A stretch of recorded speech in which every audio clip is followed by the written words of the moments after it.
Incrível como Martins Pena conseguiu tirar o teatro da academia e levar para o povo.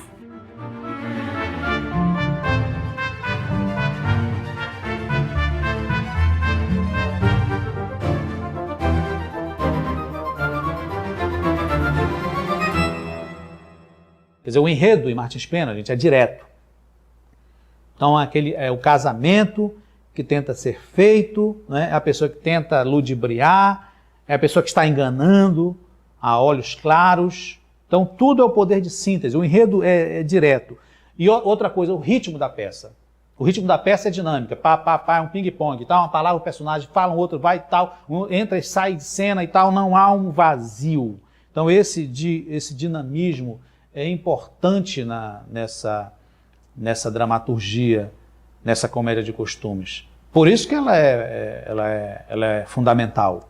Ela vai nos dar a base do que é o Brasil. Você vai começar a pensar no Brasil pelo teatro. Isso é fantástico. Até então era pelos administradores, pelos políticos, não é? Pelas leis.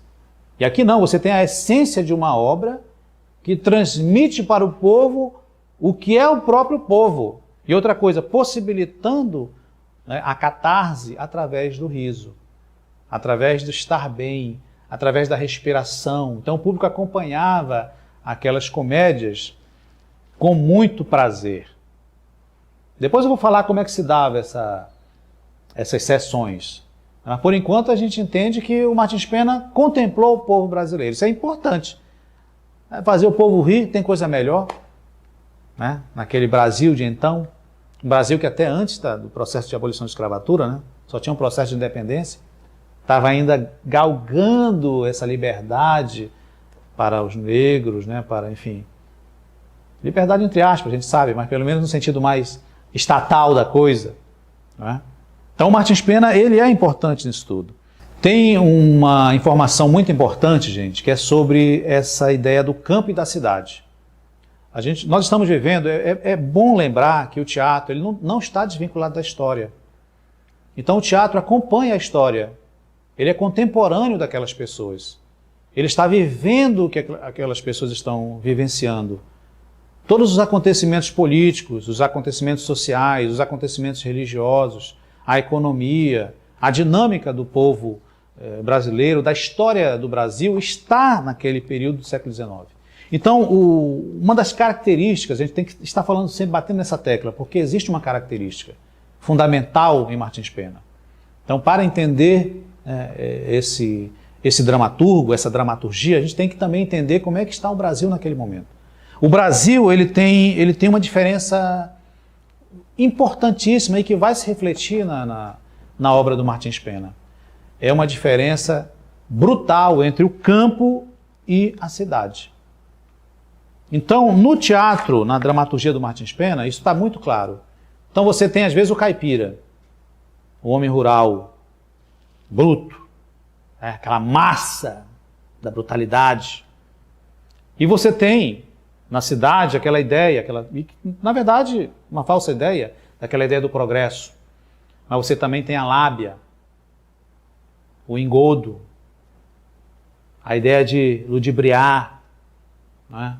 A língua ferina. Está muito mais vinculada à ideia da cidade do que à ideia do campo. O campo seria aquela coisa romântica, aquela coisa vinculada à ideia mais assim de uma certa precariedade. Então o Brasil vive naquele momento. Há uma confusão entre campo e cidade no Brasil naquele momento do século XIX. As cidades brasileiras elas ainda estão se consolidando como grandes núcleos populacionais. Havia muita gente ainda no campo. Vocês devem lembrar que com o advento da Revolução Industrial, passagem do século XIX para o século XX, é que essa dinâmica vai fazer esse êxodo do homem do campo para a cidade. Então ele vai ser essa dinâmica que vai levar o homem do interior, esse lá que o Martins Pena já colocava em cena, para a cidade. Mas até então, naquele momento, há essa confusão, campo e cidade. Não há uma prioridade. O campo é inferior ou superior à cidade, e a cidade superior ou inferior ao campo. Nada disso. há uma dinâmica de relações na qual vão ser importantes, no final do século XIX, fazer a transposição desse homem da ruralidade para a cidade. Até então era essa vertente durante a época do Martins Pena. E ele coloca isso em cena. Então ele coloca esses conflitos muito vinculados a essa ideia de campo e cidade. Então é a pessoa que quer ir para a cidade, ele quer sair do campo. Ah, não, o campo é atrasado, então eu tenho que ir lá para a cidade, porque lá está o futuro. Gente, olha, você tem que casar com alguém da cidade, sai daqui, deixa esse caipira. Isso é muito Martins Pena, mas isso é a realidade brasileira que existia naquele momento, aquele sonho, aquela utopia de que a vida iria melhorar porque estava indo para a cidade, o ponto onde as coisas aconteciam, o progresso. Então você abandona a selvageria da urbanidade do campo e tem que ir para a cidade. Então Martins Pena já coloca isso, e isso é o vínculo dele, do seu teatro popular, com a própria comédia dell'arte. A comédia dell'arte já colocava esses personagens relacionados a essa tentativa de sair de um local mais restrito para um local mais, de grande população, de uma cidade grande. Você deve lembrar, quando a gente fala de comédia dell'arte, que a gente está chegando no século XVI. Então é quando se dá a consolidação do Estado moderno, gente. O que é o Estado moderno? Gente, para um historiador, tem que falar isso. O Estado moderno é isso, você tem uma cidade que vai centralizar. Então, pegamos Brasil, você tem Amazonas, Federativo, você tem Manaus, capital, a cidade centraliza. Então isso já vai acontecer já no século XVI. O príncipe do Maquiavel já alertava para isso, Então a consolidação do Estado moderno, tá certo? Então esse Estado já está consolidado no Brasil, mas a diferenciação, já voltando para Martins Pena, entre o campo e a cidade ainda está muito confusa. Não há um predomínio do campo sobre a cidade, nesse sentido. Então é importante destacar isso. O Martins Pena, nas suas obras, coloca muito claro isso. Então esse é o vínculo do Martins Pena com a comédia dell'arte, com o Gil Vicente e com o Antônio José, o judeu.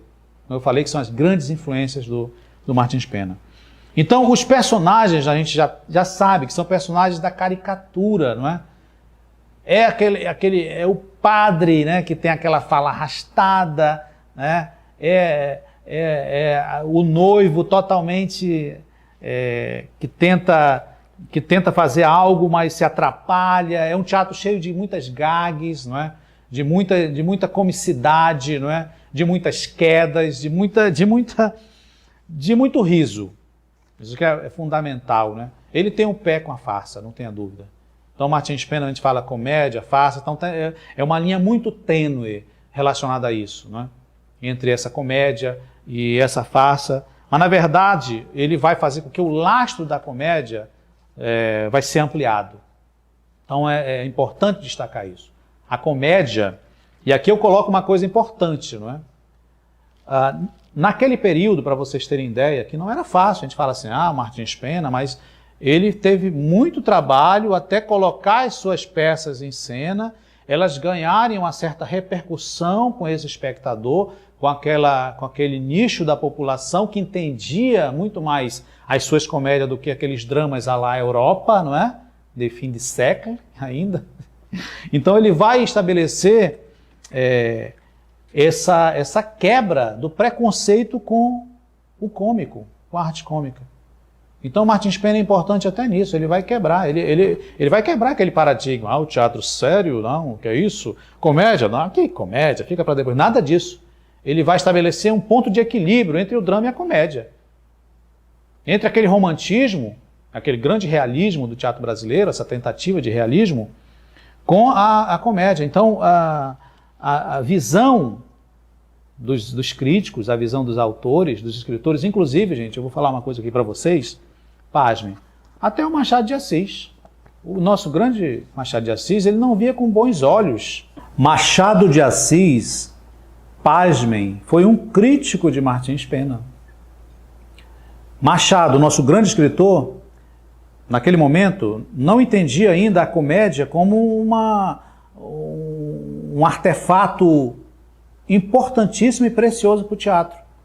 Tanto é que as incursões do Machado de Assis no teatro não foram bem, não foram bem com o público. Ele é o nosso maior romance, né, do romance, do conto, mas no teatro ele perdia para o Martins Pena.